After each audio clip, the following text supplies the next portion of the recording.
what I know from Stephen is that it doesn't have to be like this. Stephen DeBerry is here to show us how we can invest in our cities in ways that address and correct these disparities.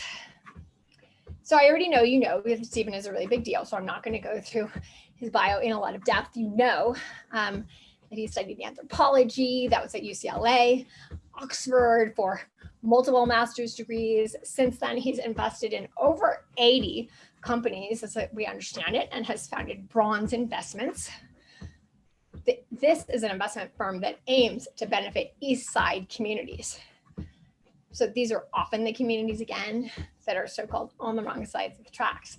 So given his extensive experience in anthropology, in business, he's really well equipped to help us understand the economic and social factors that are playing into the inequities between the communities.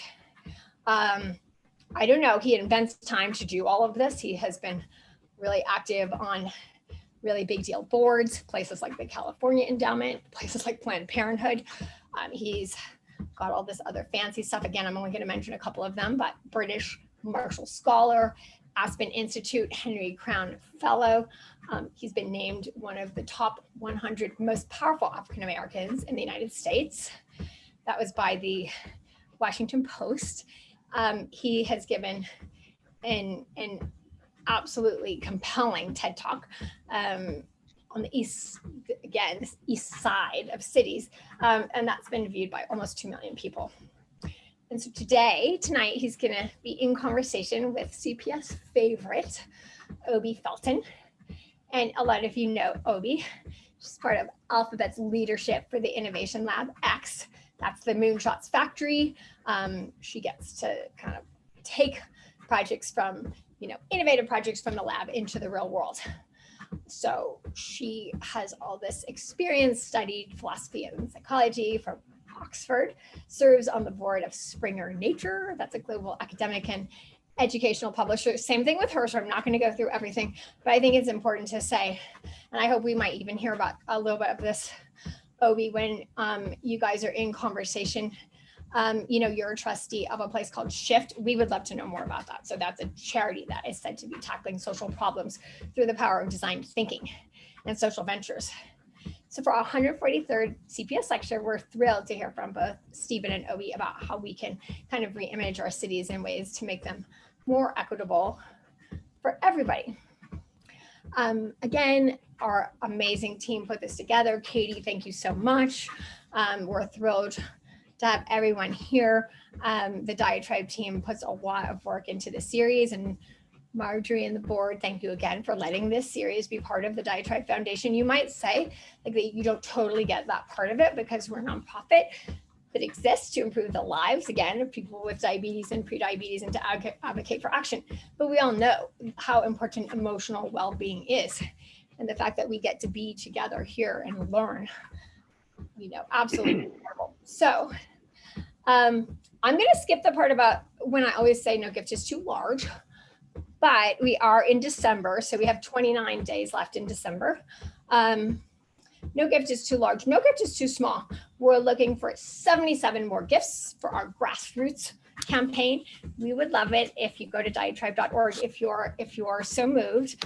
No one ever has to pay anything for this lecture series. And also thank you to all of you who filled in part of Eventbrite and have already helped us grow Diatribe. Just the last couple of things, just the usual reminders about Zoom. Watch this lecture, watch this discussion in presenter mode. Before we begin, again, if you haven't put something in chat yet, I see a little bit of this, but if there is an area that you know of or that you grew up in, we'd love to know just a little bit about that.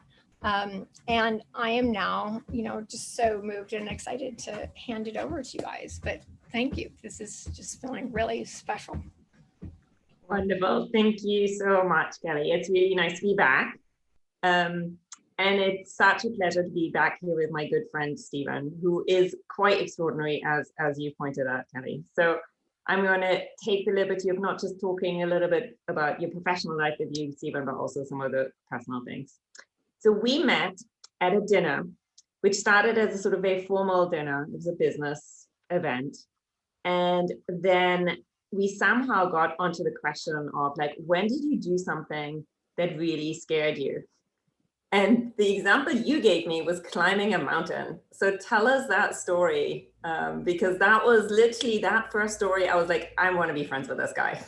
So tell me the mountain story. Yeah, no, we went straight to the good stuff. You know, that story was from 2013, and it was a mountaineering expedition to the top of Denali, which is the highest mountain in North America. And we put that expedition together on the centennial, the 100th anniversary of that mountain as such. And so it was special for that reason. It was also special. The expedition team was all African-American climbers.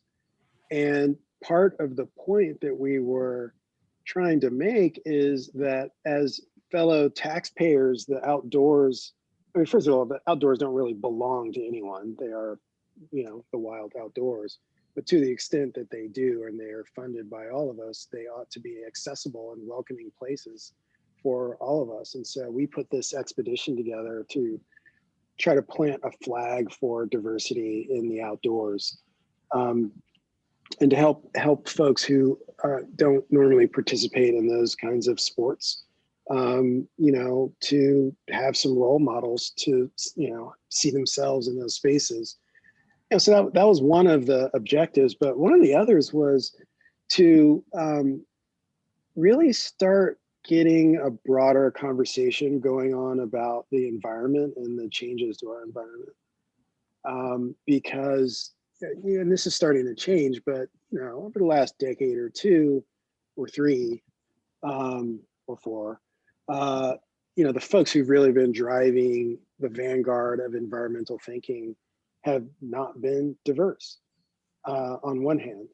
But on the other hand, as we're now getting to the point where we're starting to see the direct physical and other, you know, economic and other impacts of climate change, it's precisely people of color who are on the front lines of receiving the, you know, the downside of this whole thing. But the two communities have been separated artificially. And so, you know, part of our objective was to try to mend those communities together and start getting us all to be in dialogue with each other, because whether we choose to realize it or not, sooner or later, and probably sooner, Mother Nature is going to help us understand that we are in fact in this together. But it was, you know, that was what the project was about. But yeah, you're right. I mean, climbing that mountain took 3 weeks of just, you know, sometimes 20 hours a day of work, and was one of the most dangerous things I've done. One of the most beautiful things I've done at the same time. But it was a great excuse to be able to get a great conversation going with you, Opie. Yeah. What he didn't tell me was that there was film crew following them, and that it was actually turned into a movie. So, yeah, yeah, it's true. We had 9 climbers, and our entire expedition team was 17 people. We had the largest expedition on the mountain, and the photographers, the filmmakers, the folks that are shooting these things are the unsung heroes of any, you know, outdoor film that you see, because these folks are, you know, getting up earlier, they're humping more gear, they're waiting a lot, they're cold, they're wet, they're, you know, all these things just so that we can get these passive video experiences. So they are my hero for sure. You know, the film's called An American Ascent. Yeah. Wonderful. Okay, so let's talk a bit about East Side communities. So, you know, we started with a question of like where people here have experienced the wrong side of the track, or East Side communities. So this is your whole thesis of your investment, but also of your life, that this is an artificial divide and so on. So tell us a bit more about how you think about East Side communities. Yeah, I mean, I'm going to scroll into the chat here for a second, because it actually reminds me of how this concept came to me. Kelly asked the question, in your community, is there a place that, is thought of as the wrong side of the tracks? And I was just looking at the answers that people put into the chat. And very similar to a moment, this is probably 15 years ago or something like that. And at the time I was managing money for a foundation. It was the California Endowment, actually, which Kelly mentioned earlier. And this is a foundation that is focused on social determinants of health, particularly, for all of California, but their strategy was to focus on 14 communities in particular. And I was sitting at my desk at home, and I was looking at a sheet of paper, and it had the names of all these communities. They're low-income communities.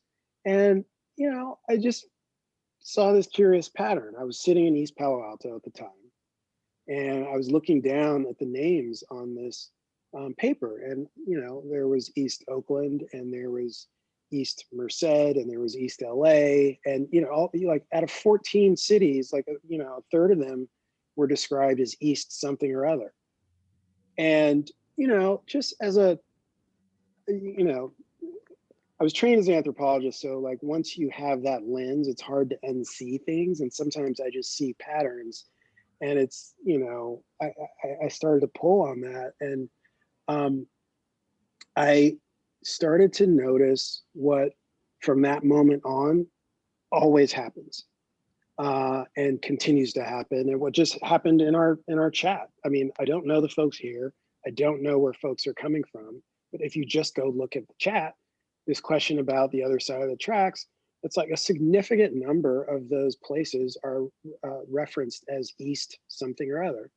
And part of what is curious, or was very curious about, well, still is curious about that to me is, when you're thinking about where marginalized communities are, where are the dispossessed people, I would have liked to think that that location is random.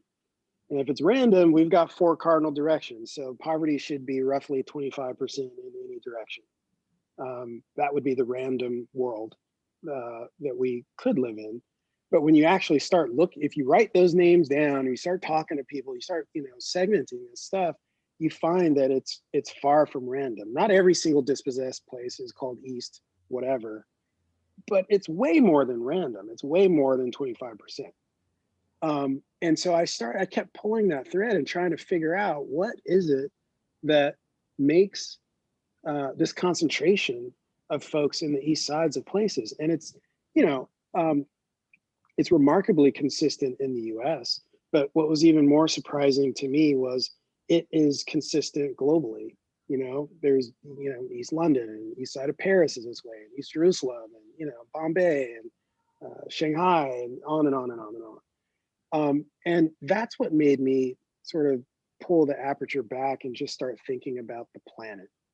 And what is again, just as an anthropologist, what is the human logic behind this? What's the rule? Why are people behaving this way so consistently? Because if there's one thing we can say about human beings, is that we're incredibly varied, and so anytime you see a consistent pattern like this that holds up across cultures and across geographies, something really interesting is going on. And that's what I wanted to figure out. And it took me years of working on this, but I figured out eventually that it was the wind. And really the way I explain it for folks who haven't seen the talk or what have you is, I say, imagine sitting around a campfire, which obviously is going to blow off smoke. And if the wind is blowing from west to east, and you've got to sit 10 people around this fire, at a point, there will be a question of who sits with the smoke blowing in their face, which is obviously an unpleasant thing. But if you got to sit 10 people around, you got to fit everyone there. Well, how do you deal with that? And that question invariably ends up becoming a question of how, it's a political question inherently. How will we deal with power? How will we deal with differential, experience of comfort or lack thereof, or health because you're breathing in smoke, or what have you? And when I thought of it that way, suddenly it made sense. I understood why this, pattern was basically a fractal that I kept seeing in communities, large, small, in places all around, the planet. And, I was both relieved to understand what was going on, but I was also just incredibly saddened because I realized that there was a lot of suffering that just didn't need to happen, and that it had been designed, to be that way. And so then I started thinking a lot about the historical period in which those decisions, the majority of those decisions were made. And when I put it in that historical context, it was like, oh, yeah, this totally makes sense. Because you look at what was going on at the time, and of course, like we had a legally segregated society. Of course, this was the logic. Of course, he would come up with these sorts of systems for design. And I think that I'm 40, I'm 47. Yeah, I'm 47. I just had a birthday. You just on your birthday. But I'm trying to like locate myself. So I'm 47 years old. I think about my dad who was just visiting and left this morning. I think we have forgotten how close that history is. Like my dad went to jail for drinking out of the wrong fountain. Like this is how close that is. That logic that says you can have this, you cannot, we're still abutting that.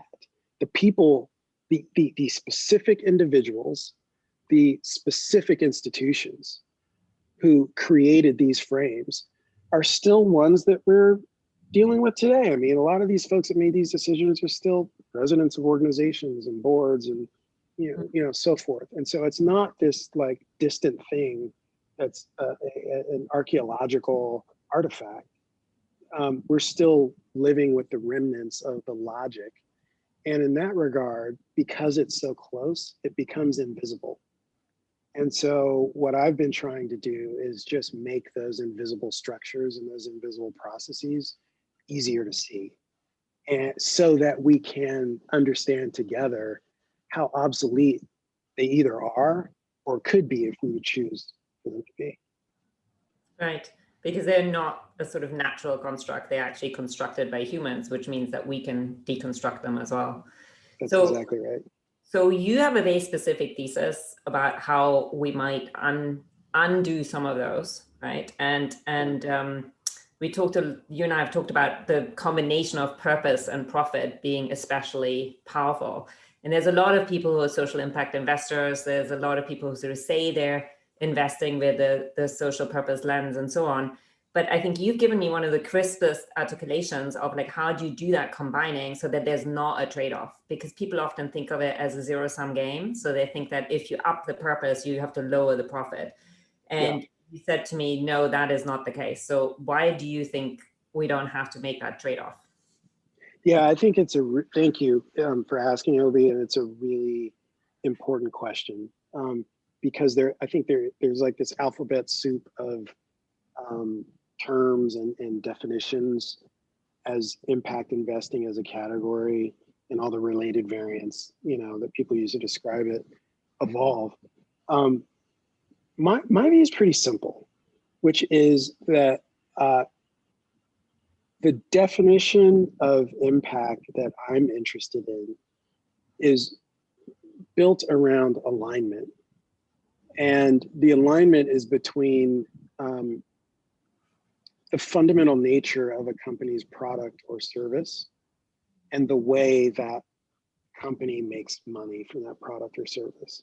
And the relationship, the ideal relationship that defines impact investment for me is one where every time there's an incremental unit of revenue, every time you make a few dollars, you should also create a social impact. Mm-hmm. Because of the nature of the product or service. And so this is not like the Newman's Own model or Tom Shoes one for one. Like if you buy one, I'll give one.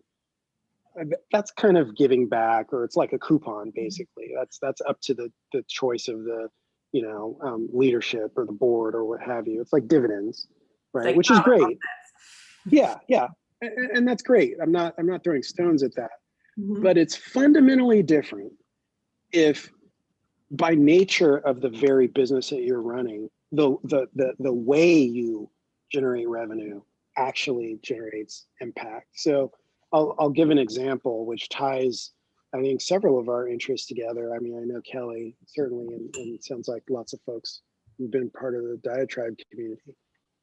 But I'll bring it back to East Palo Alto, because I'm a very hospitable guy. If one of you all were coming anywhere close to East Palo Alto, I'd say, I would come visit with me, come see me. Let's have lunch.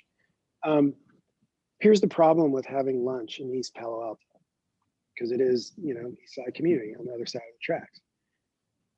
Today, I mean, it's 2020, like, in a fully developed Silicon Valley and all the things we like to think about ourselves. Here's the reality today. In the entire city of East Palo Alto, there are only 2 places where you can eat with a metal knife and fork. How can that be? And one of the places is on the west side of the freeway, on the Palo Alto side, in the Four Seasons Hotel. So if you ask any, like the majority of people in East Palo Alto, is that part of East Palo Alto? They would say no. The only other place that you can eat with a metal knife and fork is on the 2nd floor of the IKEA in the cafeteria there, which is also not frequented by most folks in the community. Net of that, your options for dining are, it's food desert. Taco Bell, Pizza Hut, McDonald's, some Wild Wings, a couple taquerias. But that's the landscape. Again, by design, East Palo Alto is not unique in this regard. It's a systemic sort of design flaw of our food distribution system, how we think about nutritional density, who gets access to, healthy foods. One of the unfortunate consequences of that is that in East Palo Alto specifically, and East Side communities generally, diabetes is off the charts because of the food landscape, right? And so in our current portfolio, actually our largest investment from our current portfolio is in a company called Virta, which is in the business of reversing type 2 diabetes. And for those who, have not been paying a lot of attention to diabetes, it's actually a really big deal that I talk about reversing, because the standard of care for diabetes, the expected reversal rate, if you present at to a doctor and they diagnose you with diabetes, the expected rate of reversal is 0.4%. So you can round that. It's a donut. They'll say like, hey, sorry, you can't reverse it. Good luck. We'll give you some meds and you can try to manage it and live with it and we'll help you live better. But the notion that you will reverse this disease is basically not accepted, not expected. On the flip side, this company we've invested in has a third-party, peer-reviewed, published multiple times reversal rate of 60%. So literally 150 times better than the current standard of care. And they're reversing diabetes without pharmaceuticals, without surgery. The company's goal is to reverse diabetes in 100 million people by 2025. This is the kind of business that to me is the epitome of impact. Because every time we sell an instance of the Virta program, we're in the business of making the community healthier. That's generally true. And so that's great. And this is to the point about defining impact. Then even better than that, given our East Side thesis and the fact that there are legions of people that are suffering disproportionately from the diabetes epidemic. They're suffering from the fact that all the good food's on the other side of the tracks and it's not accessible. They're having, legs amputated. They are being prescribed drugs that they can't afford. I mean, just a litany of, you know, unfairness being dumped on a bunch of people. You know, in many cases of no fault of their own. We have a disproportionate positive impact as this company gets bigger on the folks who are most negatively impacted, which tend to be Black and brown folks and poor folks. And when I say Black and brown, I mean, I certainly include Native folks who, you know, through epidemiology and diabetes are, you know, suffering some of the worst. But that's the kind of company we want to be involved in, right? And I'd say in my history as an investor, almost all of the time, folks have almost taken pity on me, like, oh, Stephen, you're such a smart guy. Why don't you go work at a bank or go do, like, you'll make all this money. It's so much easier, this stuff you're talking about, you know, why do you do this to yourself, you know?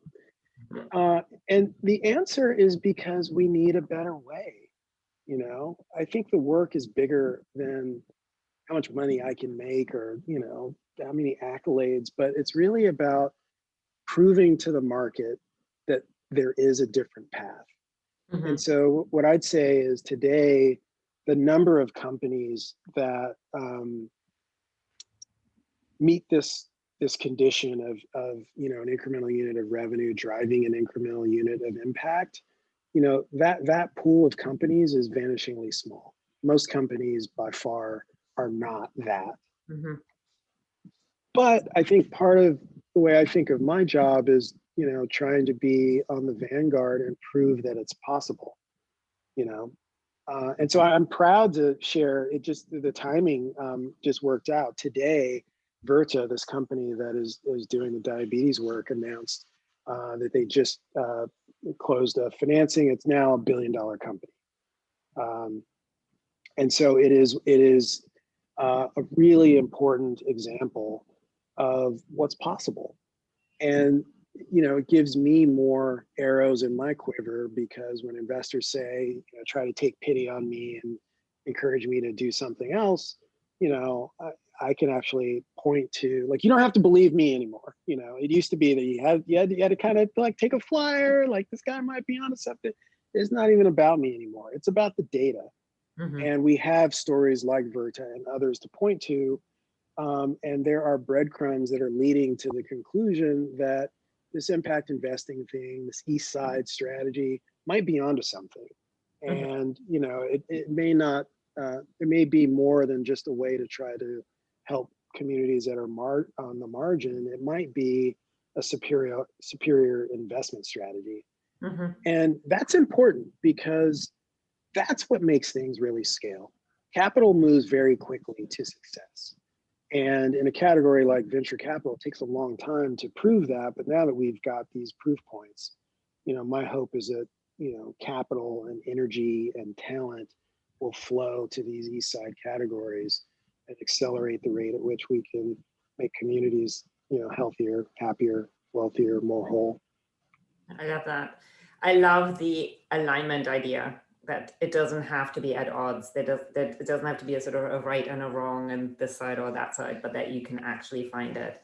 And I think Virta is such a great example of that, because you didn't invest in them because when they set up the company, they weren't sort of specific targeting people of color. It just so happens that diabetes is such a big problem in those communities. But investors, I think that's right. And, you know, it's funny because a lot of folks, when I talk about our East Side strategy, they go, oh, you want to invest in Black people? Yeah. And that's good too. I'd like to do that, you know, but you know, the founder of Virta is from Finland. You know, this is all hands on deck. I don't really care, you know, where someone's coming from, which orientate, like whatever. My thing is, what are you doing for people? You know, and I think it's going to take, to get where we need to go, we are all going to have to bring what we've got to the table. And so our approach is, it's all comers. Anyone who can contribute, we want you to contribute. You know, it's about clarity of thesis and getting the broadest collaboration we can. So I think he's a keto triathlete, right? Like my husband. He is, You're an right. interesting story about Sami is he's not only an amazing entrepreneur, he was also the founder of Trulia, the real estate company. Did very, very well. But he's not only a triathlete, but he's an Ironman world champion. This guy's just, I mean, I don't even know what to say. He's one of those people. Extraordinary.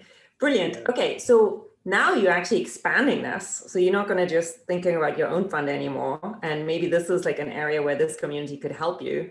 Talk to us a little bit about your idea of getting a ton of money behind this thesis and connecting in and all the sort of more traditional asset managers and so on. Yeah.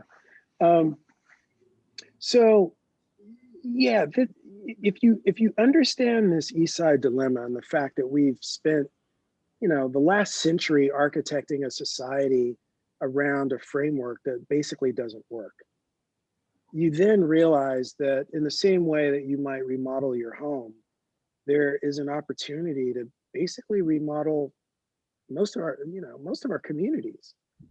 And that, in the same way that a company like Virta is a really attractive investment opportunity, both for the financial aspects of it, but also for the impact side of things. There are also opportunities across a range of other categories, from infrastructure to financial services and education and transportation and housing and water and just a very long, basically all the categories of products and services that you can think of where disparities exist, which are most.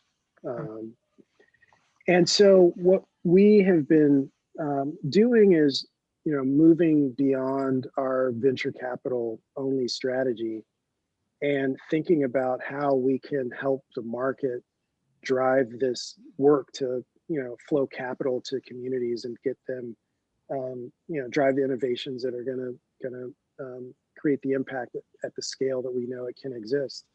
So we are looking to do two things at the end of the day, to keep it simple. One is we need to organize a massive volume of capital to do this work. And by that, I mean many, many, many billions of dollars, ultimately a number like $1 trillion, which might sound a little bit crazy, but I'll give you some really simple math that I hadn't realized after doing this work for basically 2 decades. I didn't even realize this until last year. Even if you think of just people of color, which are our universe of folks that care and contribute much wider than that, but just people of color, there are 2 million people of color in the United States who are millionaires. If you think about the math associated with that, it's pretty interesting. So 2 million times 1 million, that's $2 trillion. Non-abstract wealth that's out there. $2 trillion. Put that in context. If we took every dollar from every foundation in the United States, it's $890 billion. We're generous, so let's give them a tip and round up and say foundations are $1 trillion, which they're not, but let's call it that. What I just told you is that people of color alone are twice the size of philanthropy.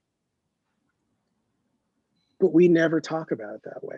We tend to talk about people of color from this deficit perspective. Low-income communities have been shut out of the game. There is wealth there today. It's not abstract, it's not some future state. These are dollars that are in our collective pockets. They're highly fragmented. And most of those dollars are sitting with institutions that absolutely do not have these disparity issues at the core of their strategies. They're not thinking about it. And it's not in the DNA of the folks who are inside these institutions.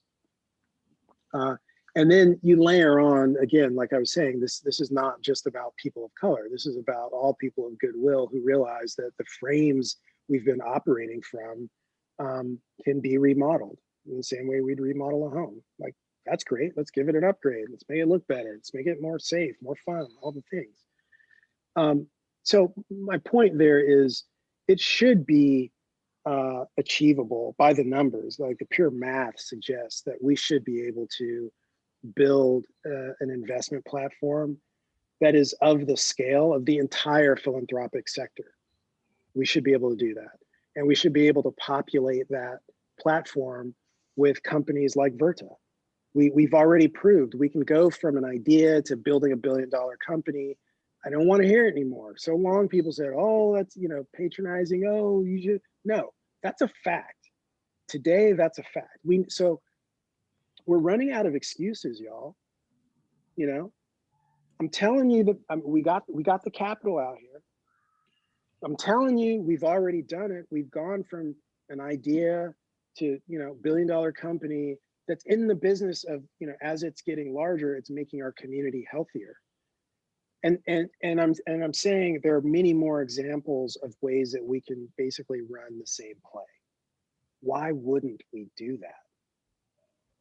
Of course we would. Of course we should. And so of course that's what we're doing. So again, the first thing we're doing is, you know, aggregating the capital. The number two thing is just push that capital back into the market in alignment with this Eastside thesis. Yeah. So we've expanded from venture. We're building a wealth management platform to give folks a place to park their dollars. And we're, you know, advising people on, you know, this strategy and how we can help them manage their capital in a way that does all the things that people need. It's safe, it's managed in a disciplined way. We're preserving their wealth and, you know, helping their families grow and all of that.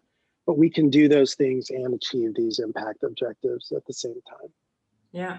And I think sustainability is a really good sort of predecessor of that, right? That people started to shift more and more capital into, like, out of oil, for instance, and into solar.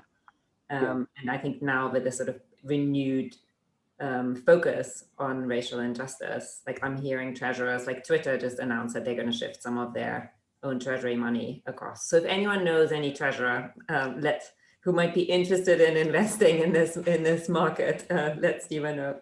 Brilliant. Well, I'm going to ask one more question. I want to get personal again to round us off, and then we'll open it up to everyone on the call.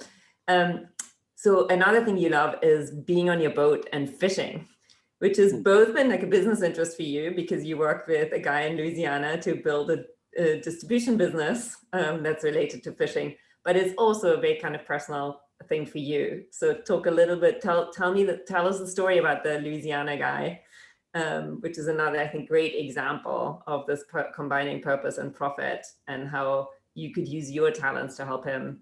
And then talk to me about what your boat means to you.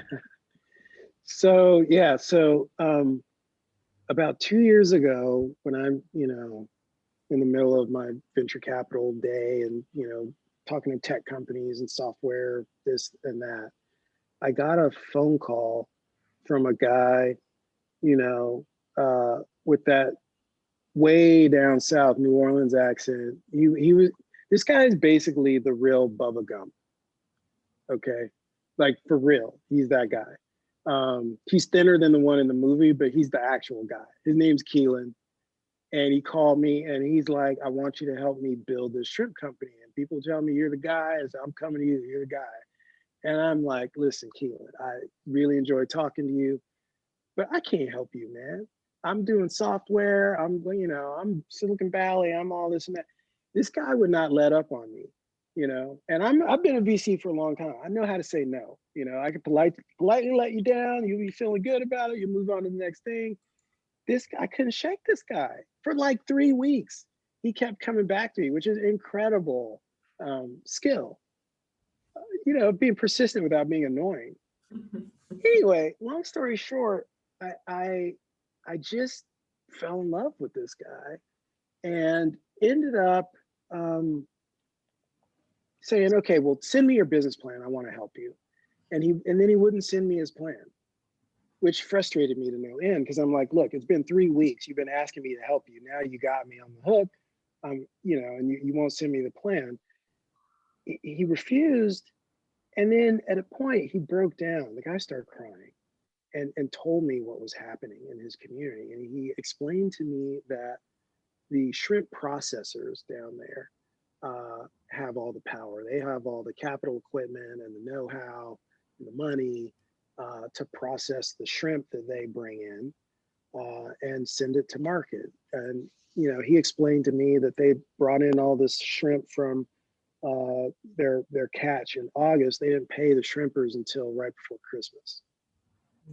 And the thing that he said to me that got me, he said, my folks are hungry. And when he said that, something in me just broke, like that's it's just not right. And so I got on a plane, and I went to New Orleans, and I drove down to this little area he was in called Phoenix, and I went fishing with him. And then he told me, why he wouldn't send me the business plan, which is he was asking me for help, but he had an experience where he had asked someone else for help. They stole his business plan, sold a big deal to Disney. He had put everything in this, and he ended up, without a home over this. And so he needed and wanted the help, but he was afraid to fully embrace it. And so right then and there, I gave him a hug, and I just said, let's get to work, and I came back, to San Francisco, and I'm like driving my Tesla down to the wharf, and it's like, 4:30 in the morning. I'm going in, and like, hey, y'all want to buy some shrimp? And I'm like hustling shrimp in the morning, for Keelan. And it just became a passion project for me, which I'm still working on. We've started a project called Naked Seafood. And it turns out it's a really fascinating market. Here's a fun fact. You may be able to use on Jeopardy, but probably not, but you'll have it just in case. So after petroleum, the second largest trade deficit category in the entire US economy is seafood. Who knew? Almost all of our shrimp is imported. Here's another thing that's interesting. Almost 100% of the shrimp. Anyone here eat shrimp? I love seafood, so I eat a lot of shrimp and other seafood. I do eat shrimp. I'm Almost sort of vegetarian, but I love shrimp. I think, most of us do. Within the seafood category, shrimp is the largest segment in salmon. Almost 100% of the shrimp that we consume in this country and most parts of the world have chemicals on them. And there are no regulations that require disclosure of this either. So they have usually one of two. Keelan's telling me all this stuff, by the way, and I'm just like, no, that can't be right. No, this guy's right. He's like the Rain Man of shrimp. This guy's, I'm telling you, he's like the guy. He knows. He was telling me, they got these chemicals on it, and he said it's trisodium phosphate. And when I heard that, I thought that can't be right, because I remember TSP from being a kid, because my mom used TSP to strip the walls before she put up the wallpaper. And so I said, oh, Keelan, that can't be right. He was absolutely right. TSP is used in shrimp. It is used as a preservative. It's used in other foods as well. Here's the thing about TSP. It's hydrophilic. It absorbs water. And so they put it on shrimp, maybe, yeah, sure, it's a preservative. But what it is it's a plumping agent, basically. It makes the shrimp absorb water, the shrimp's sold on weight. And so you get about a 30% bump on yield because you're selling water weight at market. That's what the industry is doing. Okay, they use trisodium phosphate and sodium metabisulfite. These are hydrophilic chemicals. And so I started looking at that and understanding what was going on. And I realized, okay, well, if you look at most organic products, there's like a 50 to 200% premium on most organic products. You could actually build a business that just doesn't add anything and sell at a greater premium than you would command if you added chemicals. So, my thing with Keelan was like, hey, let's just we can start small, it's fine, but just like be real authentic. And let's just start a business. We'll call it Naked Seafood. And the whole, you know, tagline and approach is just add nothing. And so that's what we've been doing, you know, and that's a very long story, but it leads to, you know, a value that is probably the central value of everything that we're doing at Bronze. And the fact that I still have, you know, I'm working with Keelan, it's been years now, and I still don't have a contract with him, and not a written one at least. What I learned from that process with him and others is that love is a competitive advantage. You know, I love this man. I love the community that he's in. I love the fight against folks that are taking advantage of him. And I have done things and will continue to do things that there's no way I would otherwise do, but for that love. And that's the kind of thing that puts wind in our sails as a firm, and I think accelerates our strategy and attracts people to come to us, because I think people get that. They get that love is a competitive advantage. And I think people want that. And I think people understand it. And when you say it, it translates in ways that can only be authentic. You cannot fake that. And I know that there are times, you know, when we talk about, we'll be building this massive platform and getting to $1 trillion and things like that. There are times where I know we will end up in rooms competing against the major financial institutions that we all know. But there will be times that we're in those rooms with communities.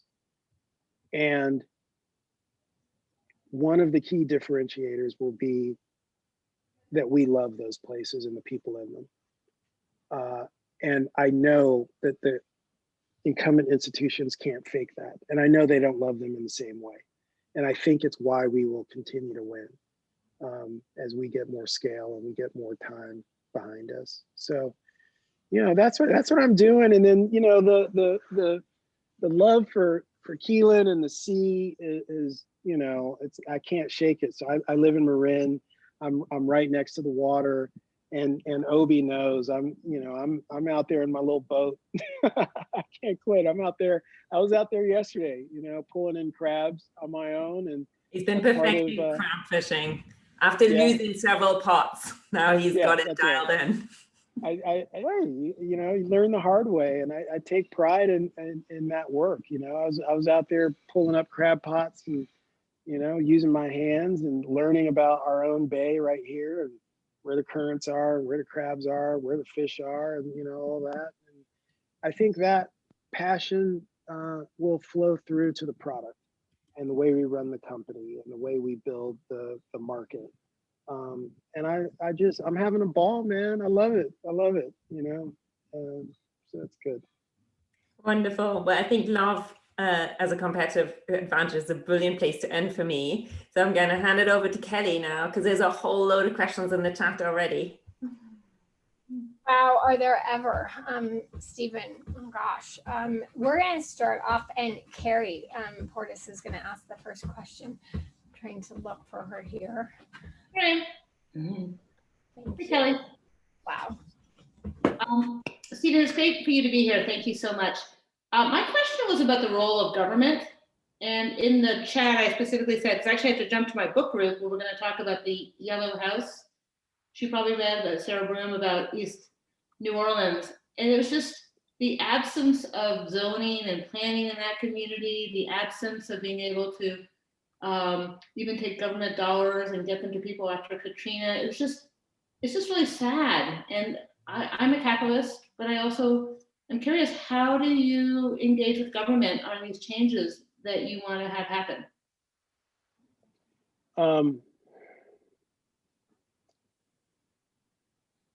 I think it's really important to understand the way that government has structured the ways that we even play the game. And it's important to understand the constraints that are in place today and how they got there, but also to understand that government has been one of the major negative forces when you actually, peel back the history and understand how things got to be the way they are. There are a long list of examples, but I think one of the most clear and one of the most egregious and one of the least well understood is the process of redlining, which was, done by our government. This was a process of creating maps of where capital should flow and should not flow. And so government has been the source of a lot of massively scaled systemic injury. And because of that, I think we need to understand it. But candidly, I do have what I regard as a healthy skepticism about government. I really think that the moment that we're in right now is about getting the ball moving. It's about getting momentum. It's about creating examples so people can see that there's a different way. And ultimately, the government is us. And we talk about us in the form of them, the government, but really the government is us.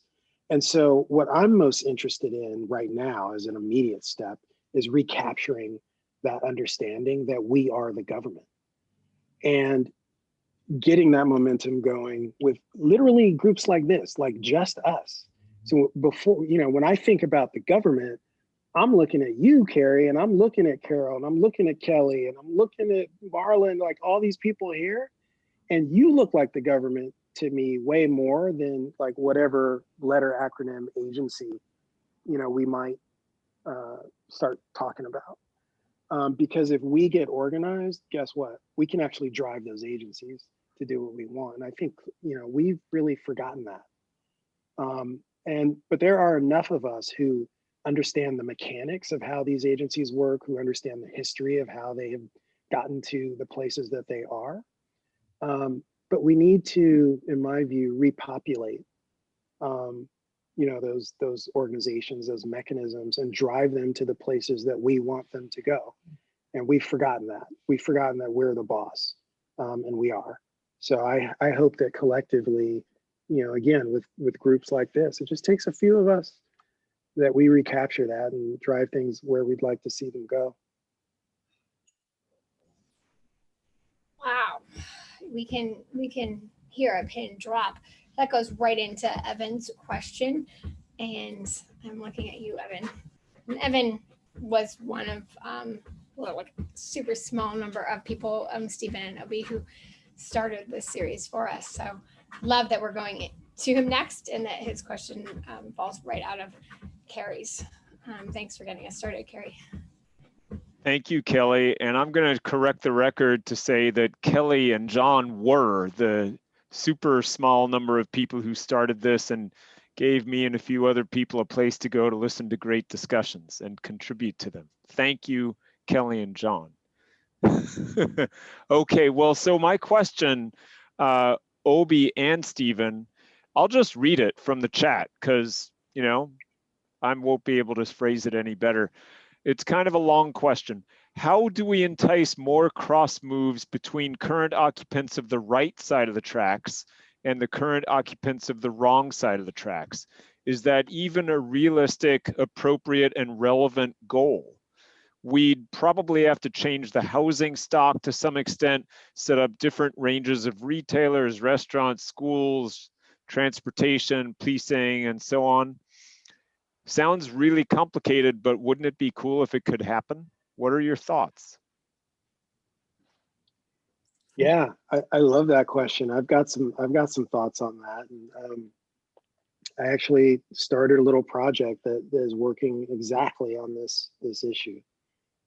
So about 20 years ago, I bought a house in East Palo Alto. And during this period that I shared with you all that I was thinking about this whole East Side thing, I noticed something, which is, I was working on the Palo Alto side, on my business day, and I'd go to East Palo Alto in the evening or what have you.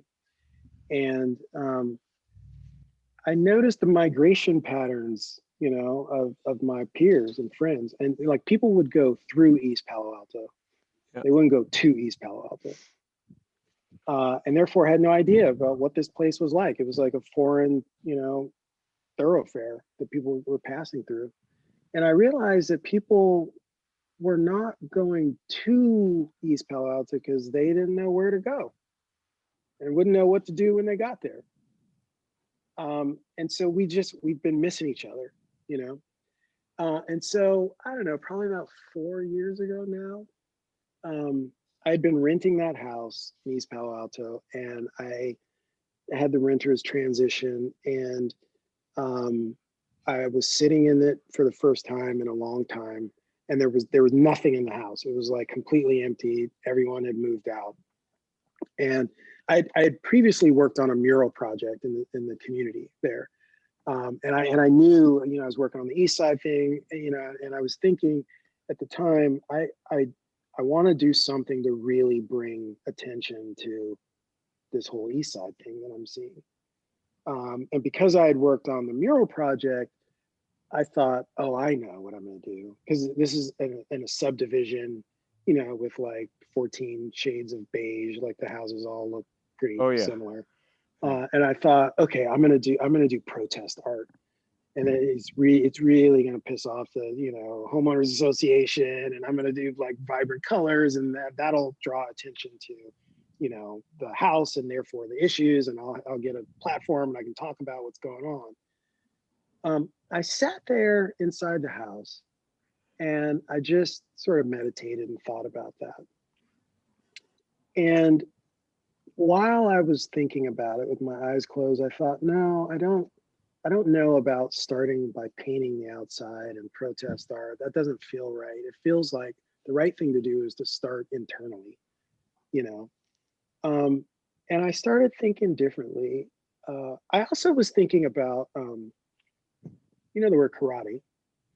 Karate means, it's karate. It's the kanji, the Chinese kanji means empty hands. That's what karate means. And so I was thinking about that a lot too. Like, what can you build when you have nothing? And I opened my eyes and thought, okay, well, if I work from inside with only what I have, what would I do here to address exactly the issue that you're asking about, Evan? And the only thing that was in this house when I opened my eyes that I could see was there was one cardboard box that was in front of me. And it had about 30 records in it, vinyl records. And I was like, oh, that's it. This is the record house.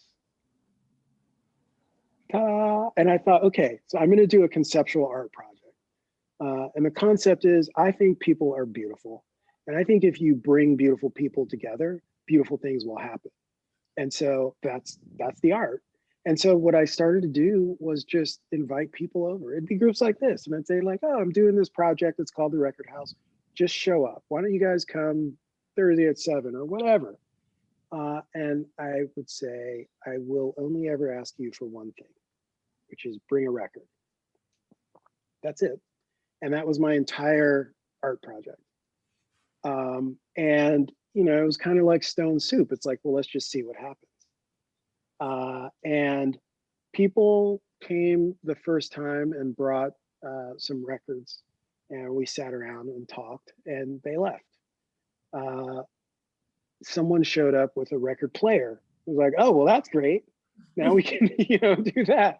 And then, you know, people realized like, oh, we need speakers. And then, you know, slowly people figured it out and started bringing, you know, speakers and silverware and, you know, a sofa and a TV showed up. And so today, now the Record House is a fully kitted out community organizing space, crash pad, like, you know, planning venue, et cetera, et cetera, et cetera.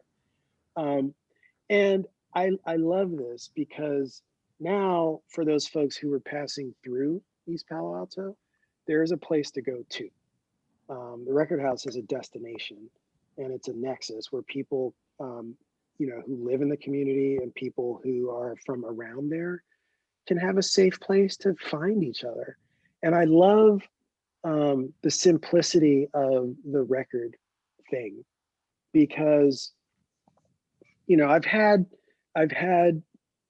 hedge fund titans of the universe that run like big companies whose names we would all know, and folks who have been shot by the police and are paraplegic and will never walk again because of it, and been able to make connections between folks that I am nearly certain would never have happened otherwise.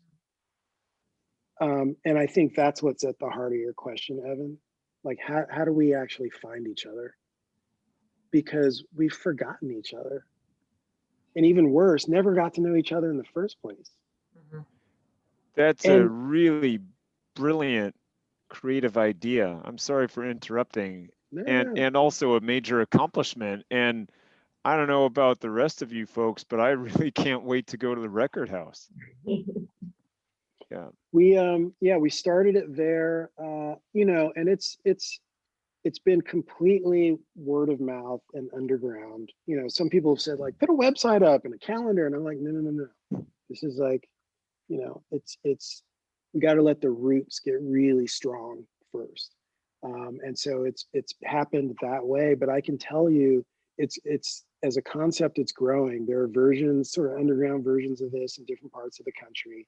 It's a little bit of a sort of like underground movement, and it's taking on different forms. I mean, we're in a conversation right now with a group that has a home in San Francisco, you know, probably 4,000 or 5,000 feet, that we may be able to, you know, they may say, just here, take it and make another version of this. You know, I'm, you know, Obi talked about my love for the water and boats. You know, I'm thinking of a version of this that, you know, is a large boat that we can basically create a charter business around, and hire the boat out to, you know, pay for it, but create a space where, like up here in Marin City, you know, we want to get those kids out on the boat and get them rubbing elbows with, you know, folks like you all. And for the benefit of everyone, the same thing. You never got to know each other, or we've forgotten each other. And what I've experienced and observed at the record house is we all desperately need each other. That big hedge fund guy that I talked about, and the young guy who was in the wheelchair. One of my favorite pictures I've ever taken of all my time on this earth was a little bit blurry, dark, kind of out of focus picture of these two sitting on a sofa at the record house. And I love that picture because it was just a bookmark of what actually happened, which is those two people found each other, and it was like yin and yang. One was a financial billionaire, and the other was like a spiritual billionaire. And they needed, you know, they were keys to each other's locks, and they needed each other. And that's the power and the beauty and the promise that I see in who we are collectively, you know. And I think we can only unlock that together. And that's the point of this record house thing. And, you know, so I think it can take many different forms. But God, and it's beautiful when it happens. It really is. Because we're beautiful. Like, y'all are beautiful. Like, you know, let's just do that more. I feel the love here.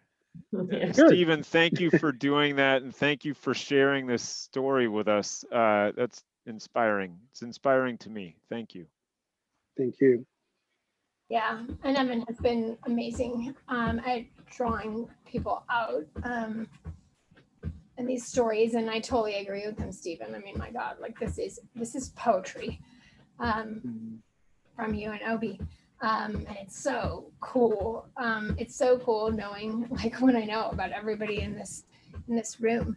So I was gonna throw it over to you, Chad. I've also asked a bunch of really good questions in your day. I have like four questions. I'll try to hone it down. One observation about the point about the mixing of the geographies. I forget the sociologist economist had a statement that if you could just do geographic integration, that would solve economic inequality.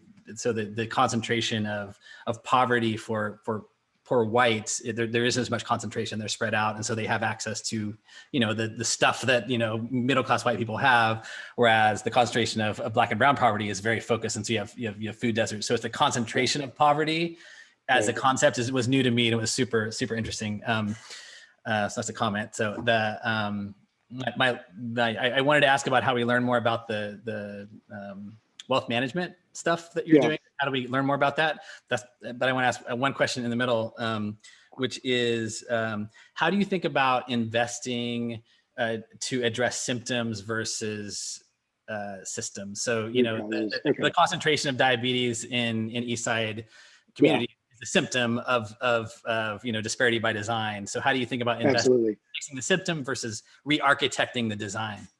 Yeah, I love that question. Thank you.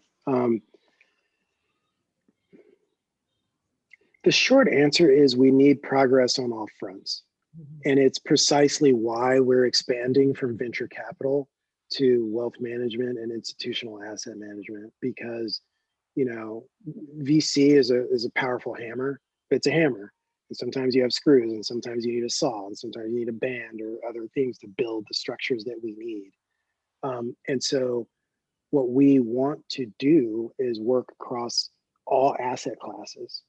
And we've been doing the kung fu and all the different techniques of, you know, venture capital and fixed income investing and public equities and bonds and, you know, shareholder activism, and, you know, all of these different techniques. And they all deserve to be brought to bear to push this work forward. And to your point, Chad, about investing in symptoms versus, you know, root causes or symptoms or systems. You know, you're exactly right. And it's why, in order to address these things, we have to have capital at the massive kind of scale that I'm talking about. So let me give you one other example.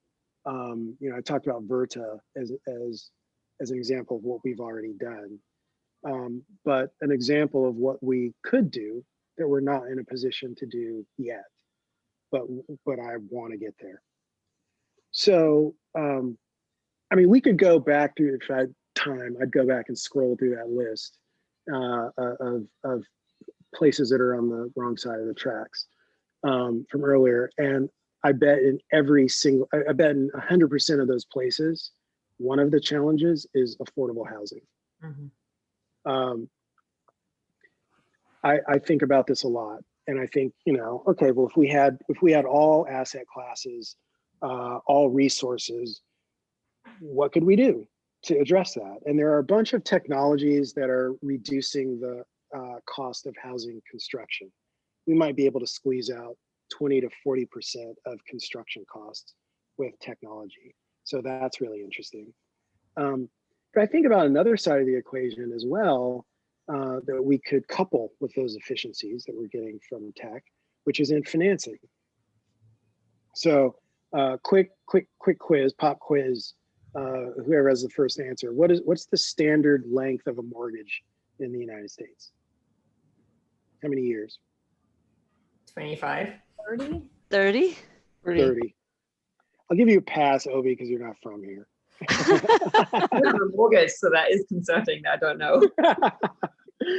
Well, the answer is 30, right? Here's the bonus round question. Does anyone know why the answer is 30?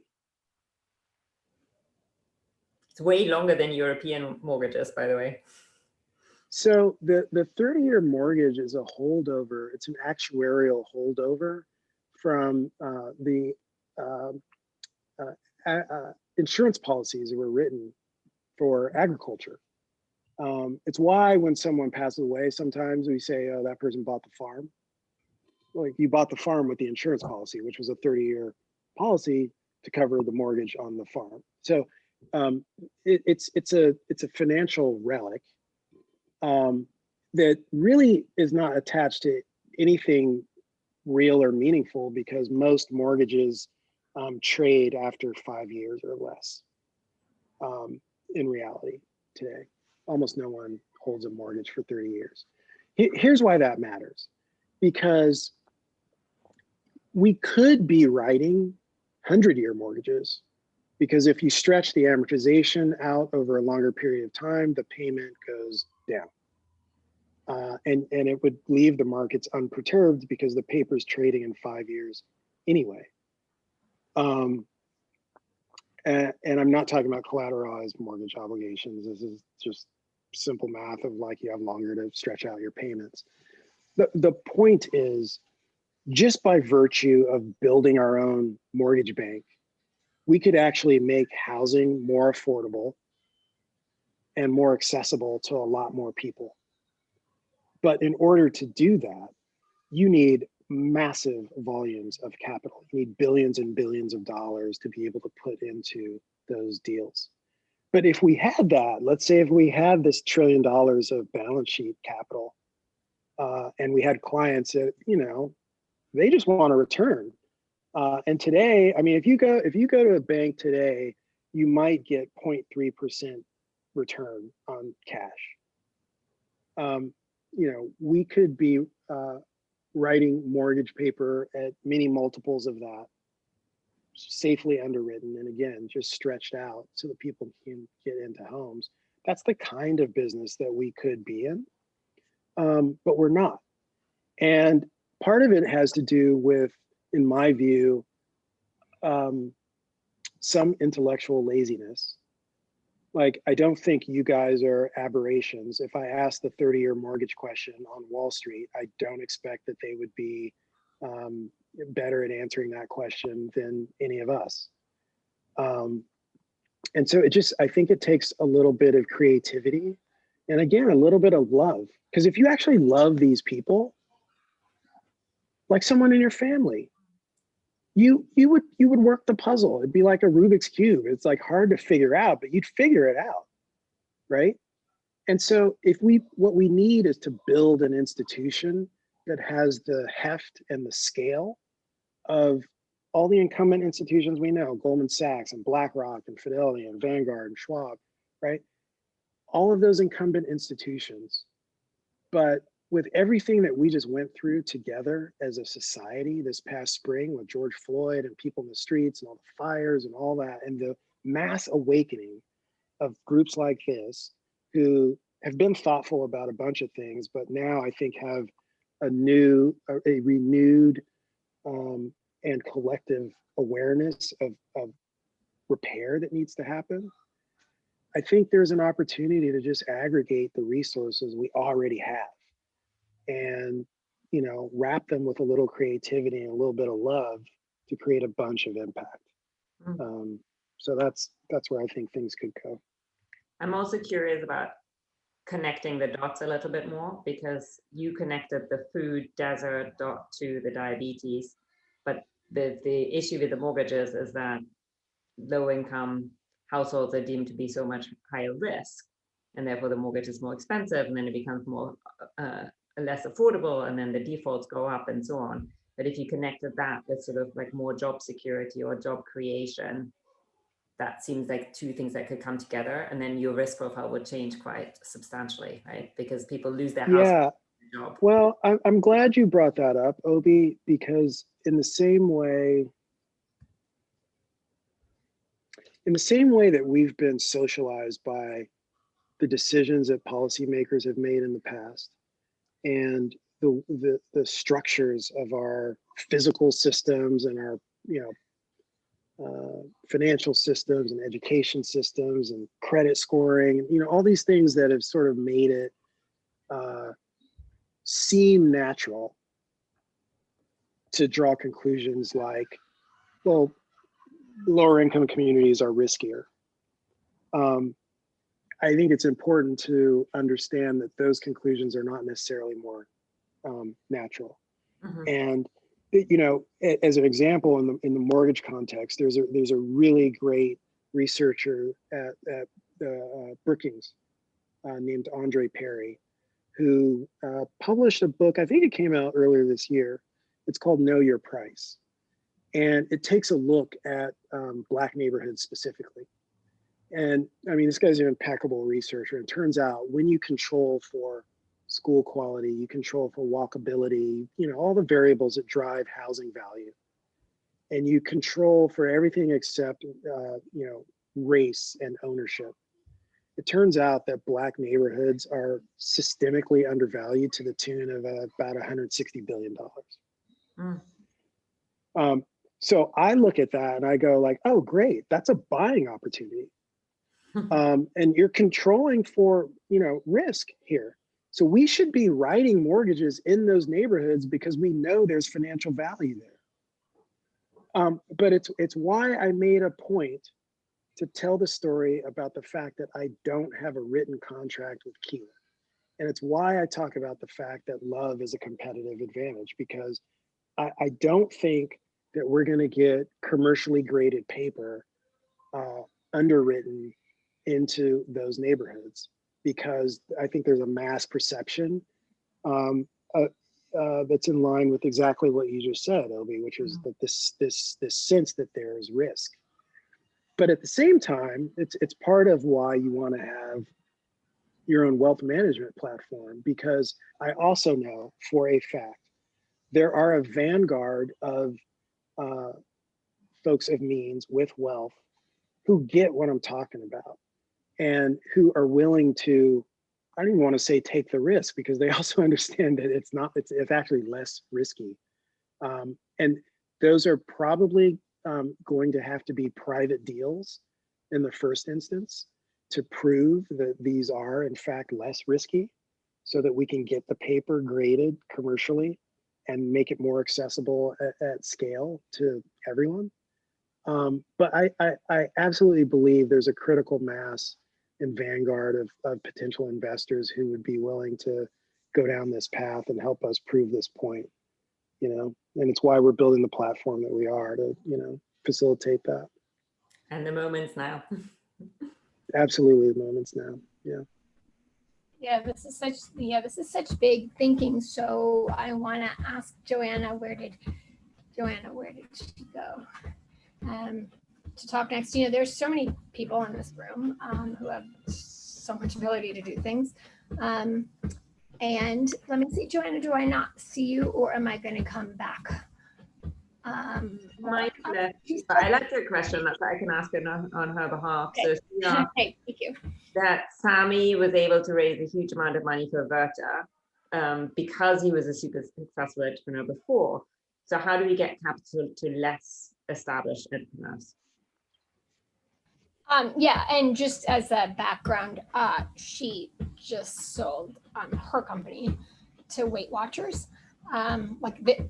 This is a woman who is really, she's, yeah, the where she's asking from might not be totally obvious. And I just also want to just say, I mean, my God, like Vivian and Nikki and Amar and, and there's a bunch of people in this room that I don't know, and Frank, Dr. Wisham, I mean, there's so many people in here who are so leaning in. I don't know if you can see them all, but yeah, there's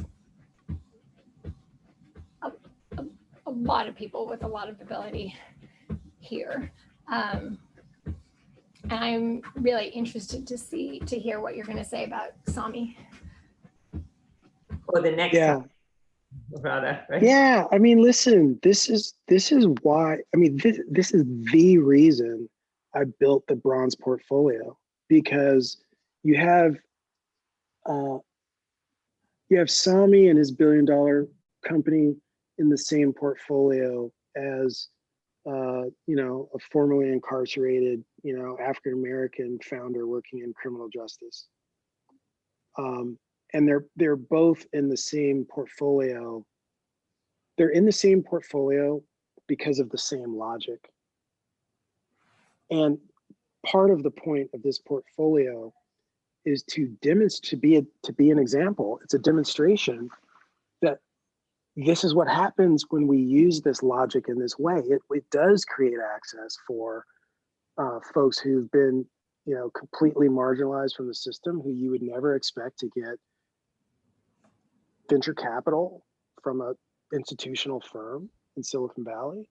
And like, I saw that as being broken when I was still in business school. I knew that needed to happen, but you know, I'm damn near 50 years old. It's taken this long to like get it done, but we got it done.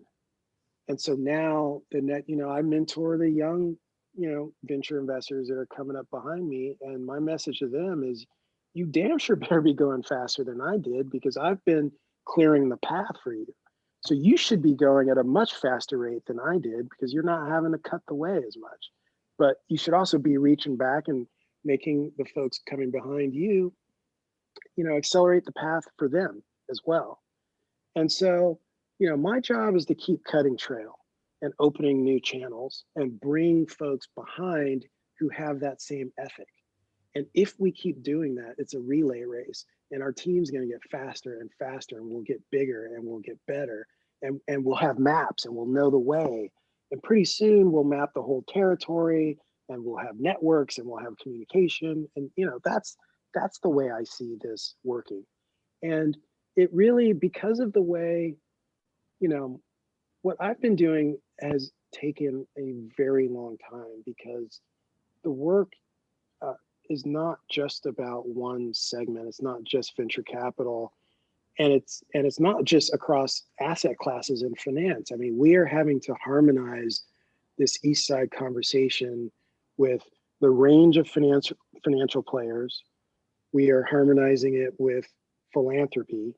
We're harmonizing it with policy actors, and with everyday people in communities and community activists. And each of those four massive categories operates at its own pace, usually using its own vocabulary and worldview and so forth.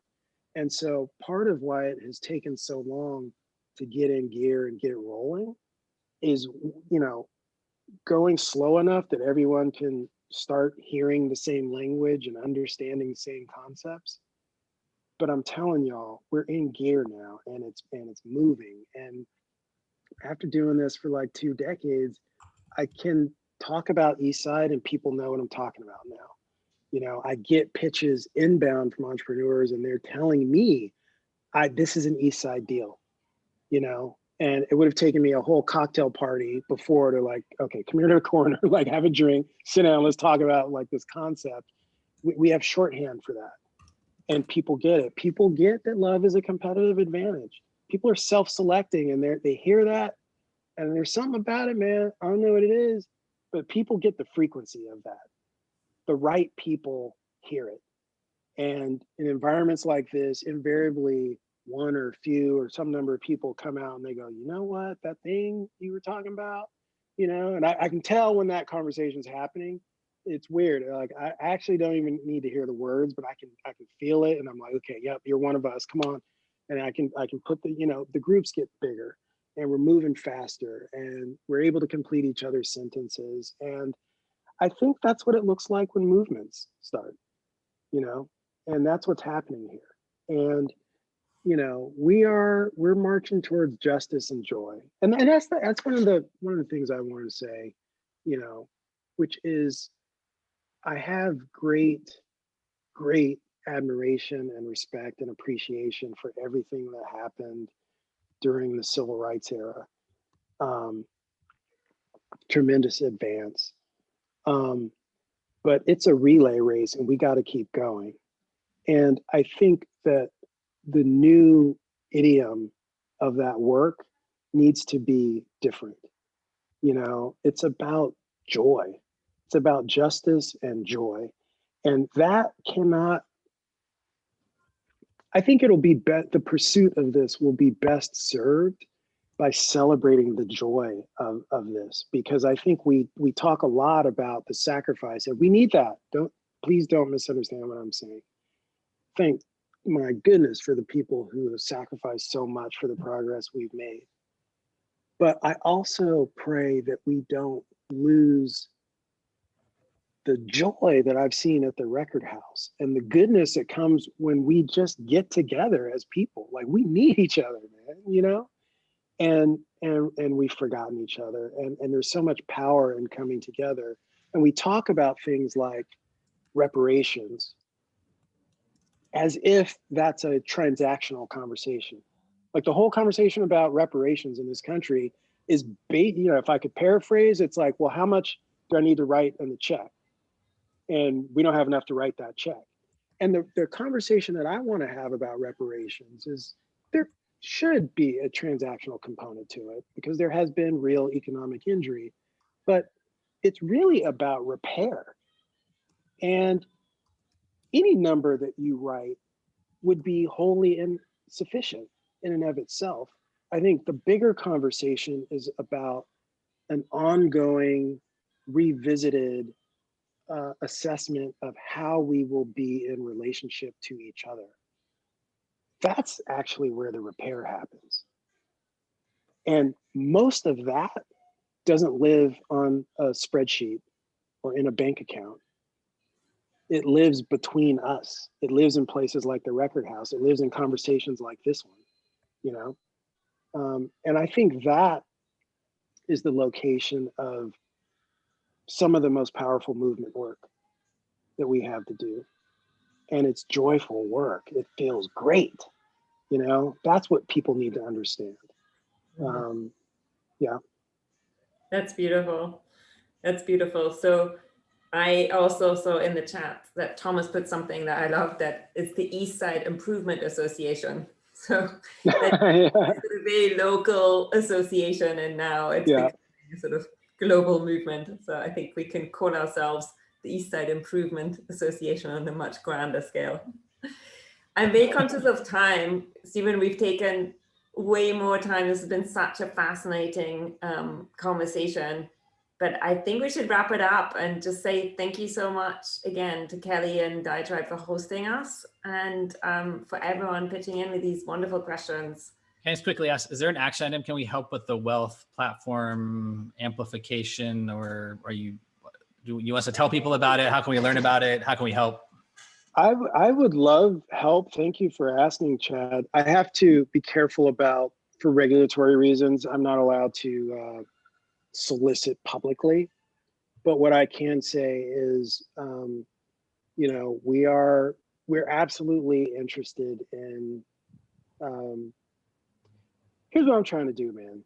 We want to shock the system. We want to build the platform at a scale that is startling to folks. No one's looking at us. No one's expecting us to do anything big. We need to get so big, so fast that it shocks the system into more movement in this direction, and that this East Side movement accelerates and scales. And so for anyone who has ideas, resources, introductions, what have you, that could help toward that end, I absolutely would love to talk to you, you know, one-on-one and brainstorm about how we could make that happen. And so maybe we could coordinate through Obi or Kelly or whoever else. But yeah, this train's moving, man, and there's room for everybody who wants to get on board. There you go. Yeah, there are a lot of people here, Stephen and Obi, ready to jump on, and more than you might think. So, oh my And God. is the Record House open during COVID? Are we allowed to go? You know, we haven't. I've been just carrying this thing on my own, you know. So I got to figure out what to do with that. You know, number one is just keeping everybody safe. So we have not been gathering people there. But as soon as it is safe to do so, Coming we want to soon. pick that back up. And everyone here absolutely has the warmest invitation. I'm for totally me. coming down. Yeah, and Maybe I would even love this to host summer. you. It sounds Yeah. like we'll turn the corner sometime in 2021. Yeah, I cannot wait till we can. Wonderful. Well, until we see each other again. Oh, thank you so much, you guys. That's amazing. Thank you. We're so marching much. toward justice and joy. Yeah. What a great group. I really appreciate you all spending time, and hope to talk to you. That's